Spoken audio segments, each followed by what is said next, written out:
We back, fam. Once again, we in here to bring you the latest, greatest, everything from the sports world, everything that's relevant anyway. How you feeling today? Man, I'm chilling, fam. I know the sports fam been missing us, man. We back, man. We right back like we left something. We ain't gonna leave you holding too long, man. Got a nice little showing planned for y'all today, so we gonna go on and get on into it, man. You know what I'm saying? Got my man, he feeling good. You know, he swagging out a little bit. Yeah. Swag me to tilting a little bit. You know what I'm saying? The Niners keeping their playoff hopes alive, but A little slim, but we there. speaking of playoffs, we're talking about two teams right now to go ahead and kick this thing off. Sports Fam, you know what it is. www.sportsfam.com. If you ain't signed up on the site yet, quit hitting the snooze button, man. Go on and sign up. Stop playing. But, you know, we got a lot of people talking about an undefeated, Super Bowl matchup, man, between the Saints and the Colts, man. It would be amazing. As amazing as it seemed when the Patriots did it, if you actually had two teams, if they made it to the playoffs undefeated, unless you a fan of one of their division rivals, you will almost have to be cheering for them at that time just to see that. To see two undefeated teams in the Super Bowl would be crazy. And I would be all for that. It would be one of those historic moments. But the question is, can they do it? You know what? The thing about it, you look at both of these teams, man. You look at what they've been able to do this far. You know, we talked about it early on in our kickoff show, man. We thought that the Colts would be strong in their division. I picked the Saints to win their division. Didn't know they'd be as good as they are, especially with the Colts, with the new coach in place and blah, blah, blah. But, man, I mean, Peyton's playing at the MVP level. Drew Brees is doing his thing. But, man, how about the Saints and their defense and what they're able to do? And not only that, but the three-headed monster that they've been kind of employing at running back with Bell, Bush, and the Thomas kid, man. Exactly. They're looking good. They're looking good. Exactly. I definitely think of the two, in my opinion, the Saints look a lot more complete. I feel like Peyton Manning is dragging the Colts by their neck. And to me, which is making him the MVP at this point, because he's taking a lot of those young players, and it's like he refuses to let them lose. I don't see any other reason why they should be undefeated except for him. Not to say that they have a bad team, but I do not see a complete team. They have some injury problems. Everybody does at this time. Yeah. But I feel like he's really dragging that team by the neck and making them be great. Right. When I look at the Saints, I look at what they've been able to do and how they've been winning ball games. Everyone's talking about they don't really have any impressive wins, but coming from behind and being close and finding a way to win ball games is impressive in itself. A win is a win, right? A win is a win. But let me ask this. So if they're not able to do it, who do you think has the best chance of knocking each one of those teams off, starting with the AFC? Who might be able to knock the Colts off? Well, the thing about it, I mean, with Jacksonville coming up, that's a game they've got to really look at. It's a division rival.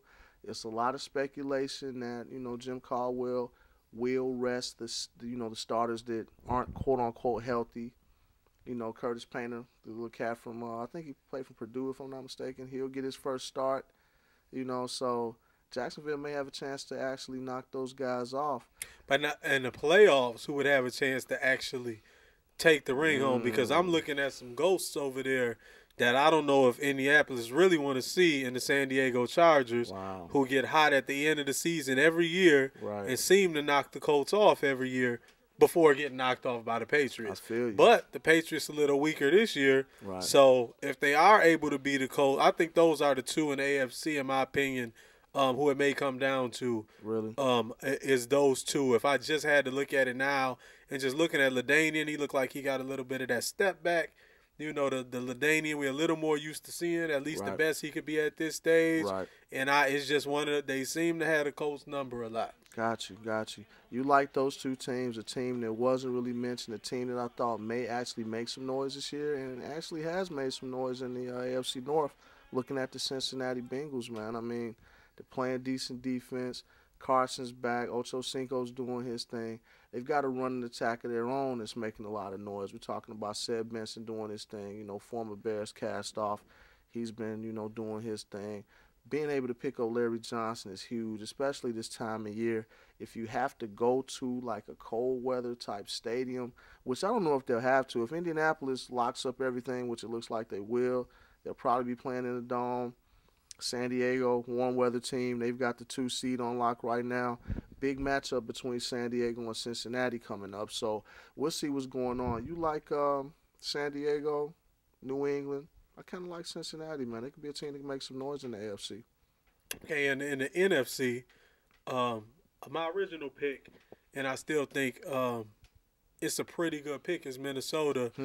If anybody has the tools to beat New Orleans in a playoff atmosphere, in a dome, Right. They play in a dome. Right. They have weapons. Right. When I look at that team, I see a very complete team. And you just had Winfield come back from an injury. That's big. Hits like a safety. That's big. Covers people. Yeah. They need everything they can get in the secondary.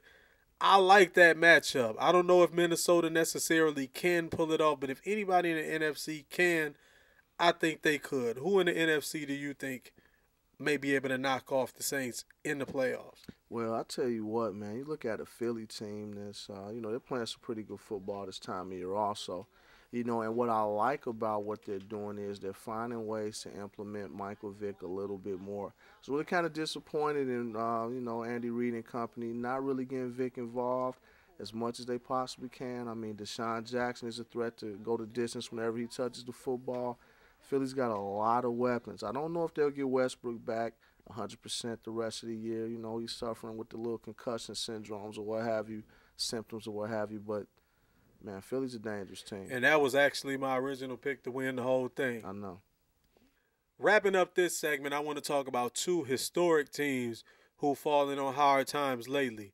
One harder than the other. You had the Cowboys, you have the Steelers. Now, the Cowboys are still in a good position, actually.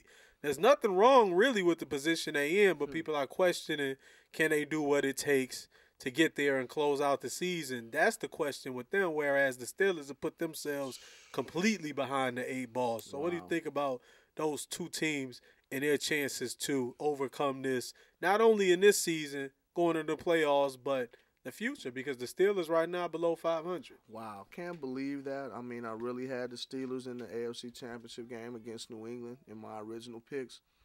Definitely probably not going to happen this time. I can't believe that these guys are on the scrum that they're on. I mean, out of the losses that they've had, the 5 straight losses, I mean, they've lost to Kansas City, they've lost to Oakland, and who was it? They lost to Cleveland. So, those 3 losses alone are like, wow. Are we really a championship caliber team? Are we really a defending Super Bowl champion type team? I'm not seeing that, man. It's like they're abandoning the run. Ben's holding the ball too long, but that's what he does. He's had success holding the football and making plays after first contact from defenders, but I'm not seeing that. It's like these guys are out of character.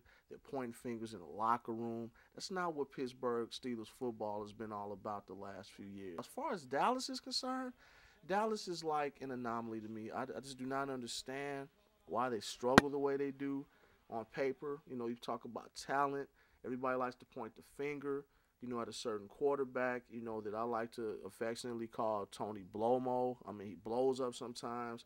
These 2 games in December, man, it hasn't been on him. He's put up impressive numbers. They just haven't got it done, man. I don't get it. It kind of reminds me of, like, the whole Cubs 100-year curse. I think it's as mental as anything. Absolutely. That's what's up with this. We're going to end this segment, grab another cold when I'm a little low, and we're going to get back to this NFL talk and some other things when we get back right here with the Sports Fam. Holla.